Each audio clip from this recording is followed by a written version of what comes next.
I drew 365 characters in 1 year.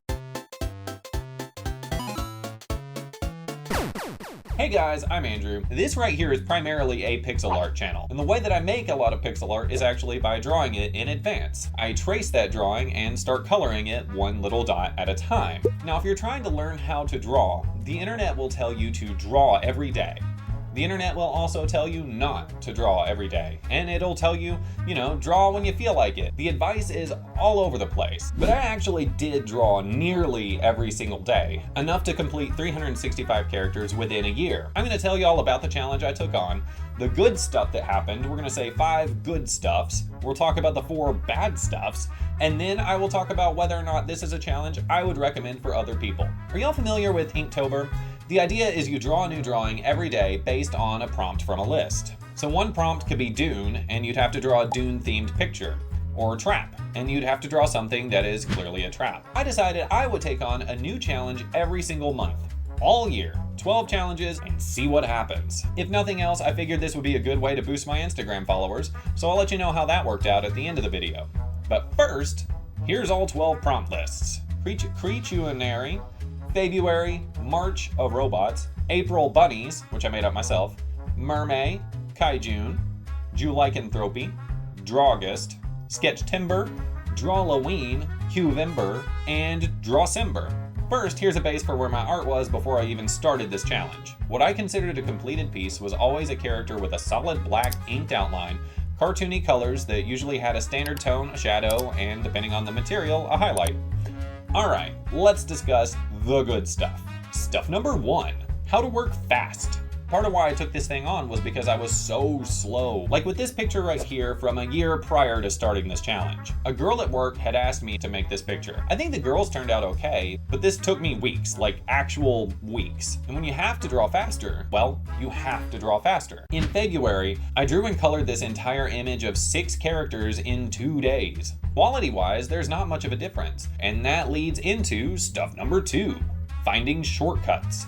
It was a huge challenge to try to keep up, but that Shrek picture made me realize I could combine prompts, and not only does that help me stay in pace with where I was supposed to be, but it also helped me learn group shots for group dynamics. After that, I doubled up on the prompts for sword and shield, water and leaf. When I started the July prompts, I was 3 weeks behind, so I drew 31 werewolves together for one big picture. They're not technically done, but that relates to another important lesson I learned, which is stuff number 3. Finished is better than done. And when you allow yourself to not finish your art, you can find that it improves in other ways. My first non-finished piece was this dragon thing. I think I tried to hide the fact that it wasn't done by inverting the colors, which is silly. And then a week after that, I had this super rough drawing of a street shark. But here's the thing, I kind of like this street shark. This is the first one that I colored without using colors, and normally I do the drawings with the Procreate pencil tool. This one I shaded using the charcoal tool. That was the first time I used that, and I thought it kind of turned out pretty neat. But the thing is, this messiness helped me with good stuff number 4, new techniques. The more you try out new things, the more you have opportunities to try out things that you like. The things that don't really work out all that well, it won't stick, and the things that you do like will. I didn't always want to make a perfectly finished, super clean outlined picture. Sometimes I wanted it to look rough around the edges. But when I did want clean art, I also found out I could use the airbrush tool to shade more quickly than I could even with my usual studio pen. My favorite piece was this Proto Man here. Compare that to where I was just a few years prior, and you can see that doing art consistently makes you better. Pretty cool, huh? But this challenge didn't just help me improve my technical skills. It also helped with good stuff number 5, understanding my style. I didn't really pick up on this at the time, but a lot of my drawings through this challenge were drawn at the 3/4 angle. You know, the 2D side-scrolling platformer video game angle. I think that was my old pixel art brain from childhood trying to break through. I spent the formative years of my life playing either Jazz Jackrabbit or Mega Man, or making Jazz Jackrabbit drawings or making Mega Man pixel art. Whatever I was drawing, it was almost always from that 2D platformer perspective. I do think it's important to practice things outside of your comfort zone so that you can actually grow and improve, but you should also recognize that your comfort zone is probably there for a reason. I like pixel art, and now I'm doing my best to take the personality and pizzazz that I had in all of these drawings and trying to inject that fun into my pixels. But hey, it wasn't all good. Some of it was bad. Bad stuff number 1, I didn't learn how to draw hands. Here's my very first drawing from the year. It's a monster from the Shantae games with drippy, wet hands. Now here's the very last drawing from the year. It's a little rough. It's Sir Francis Bacon shaking hands with bacon. You can tell my knowledge of how hands work didn't get a whole lot better. I still didn't know where to put the thumb, and the bacon's hand is cutting into where Francis's hand should be. If you're struggling with a very specific anatomy issue, drawing random shit every day is not gonna help you get better at that anatomy issue. I also really did not improve with bad stuff number 2, consistency. Now, I don't mean drawing consistently. Obviously, I was doing that to keep up as best as I could. What I mean is I didn't get good at drawing whatever I was drawing. I had a new subject almost every single day, so I wasn't able to improve at specific aspects. Like I drew Mario 3 different times through the year, right? One time Mario was in a cat suit, one time he was just a hungry boy, and another time he was running from ghosts on the merry-go-round from Mario 64. His head's a little bit different in each one, his hat's a little bit of a different shape, his nose, his mustache. I wasn't actually consistently improving. I would have drawn him even more throughout the year, but the next bad stuff that you'll find out is bad stuff number 3. You don't have time to do what you want. You know, sometimes you watch a movie and you see a scene and it's like, wow, that was so cool. I want to go home and draw that. Well, I didn't have time to go home and draw that because I had to draw other stuff. And also, even apart from drawing, I didn't have time to do a lot of the things I wanted to do. I like playing video games.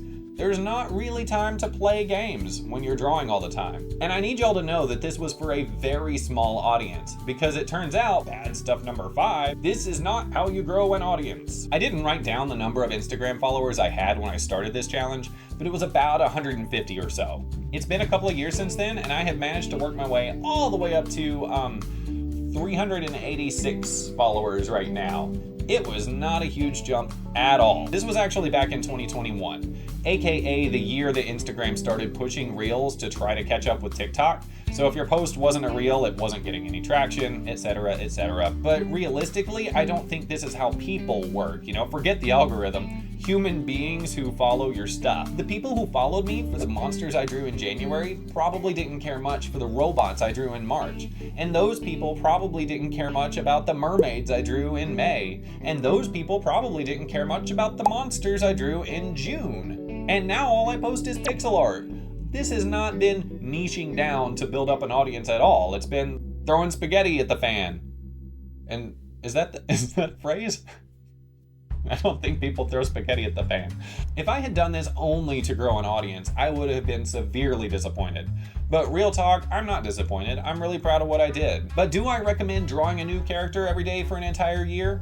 Drum roll, no. Not really. You need to spend some time just drawing figures to get better at poses, and some time to focus just on hands so they're not so annoying every time you try it. And also you need some chill time where you can draw your fan art that you just feel like doing. So I say it's best to do some challenges. Without the March of Robots prompt for sound, I literally never would have thought to draw a tiny robot with a megaphone screaming into someone's ear like a weird futuristic hearing aid. That was fun, and it helped stretch my brain in a new direction. And I think that stretchy brain is what helps me with my pixel art now. Have you ever tried any of these art challenges? And if so, what did you think about it? I tried a couple others that I do want to talk about at some point if y'all want to hear about it.